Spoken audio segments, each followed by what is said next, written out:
Her name was Evelyn Harper. In the small, rain-soaked town of Willowmere, people still whispered it like a prayer or a curse.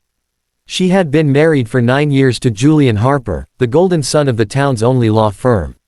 Everyone believed Evelyn was the quiet, grateful girl who had married above her station, a former waitress with soft hazel eyes and a smile that asked for nothing. On the morning the divorce was finalized, she signed the papers in the courthouse hallway without tears. Julian looked relieved. His new fiancée, a 28-year-old influencer named Chloe, waited outside in a white Range Rover, filming everything for her followers. Evelyn simply gathered her coat, kissed her lawyer on the cheek, and walked out into the November drizzle. That was the last anyone saw of her in daylight. By evening, the gossip was wildfire. Evelyn Harper had disappeared. No note, no suitcase missing, no angry text. Her tiny apartment was untouched, even the coffee cup from breakfast still sat in the sink. Her phone went straight to voicemail. Her sister called the police. Julian shrugged and told reporters, she always was dramatic. Only Mrs. Delgado, the old widow who lived across the street, saw what really happened. At 2:17 a.m., a midnight blue Rolls-Royce Phantom glided to the curb like a shark through black water. No plates anyone could read in the dark. The rear door opened by itself. A tall man stepped out, silver threading his temples, coat collar turned up against the cold, face half hidden beneath the brim of a charcoal fedora. He did not knock. He simply stood on the sidewalk, hands in pockets, waiting. Evelyn appeared in the doorway wearing the same navy dress she had worn to court. No luggage. Only a small leather journal pressed against her chest.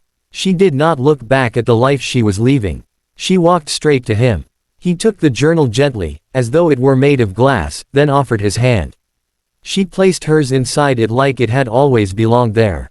The man bent and whispered something against her ear. She smiled, the first real smile Mrs. Delgado had ever seen on Evelyn Harper's face, and the widow swore the street lamps flickered brighter for a single heartbeat.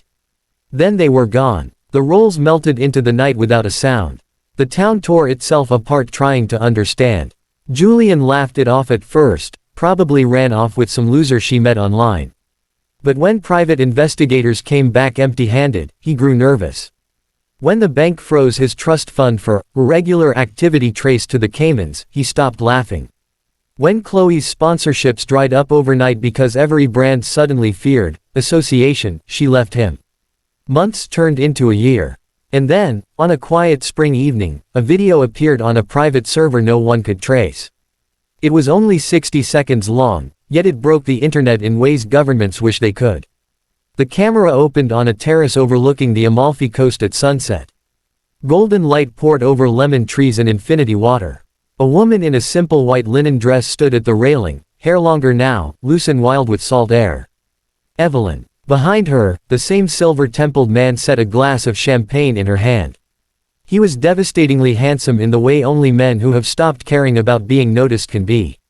The camera zoomed slowly until only their faces filled the frame.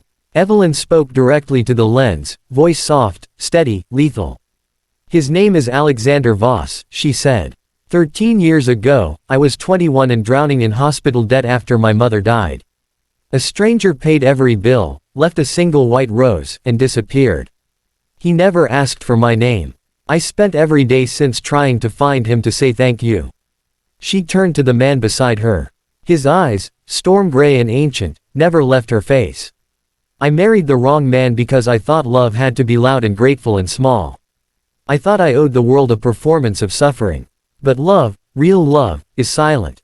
It waits in the dark until you're brave enough to walk toward it. Alexander lifted her hand and kissed the place where a wedding ring once sat. I found him 6 months before the divorce, Evelyn continued.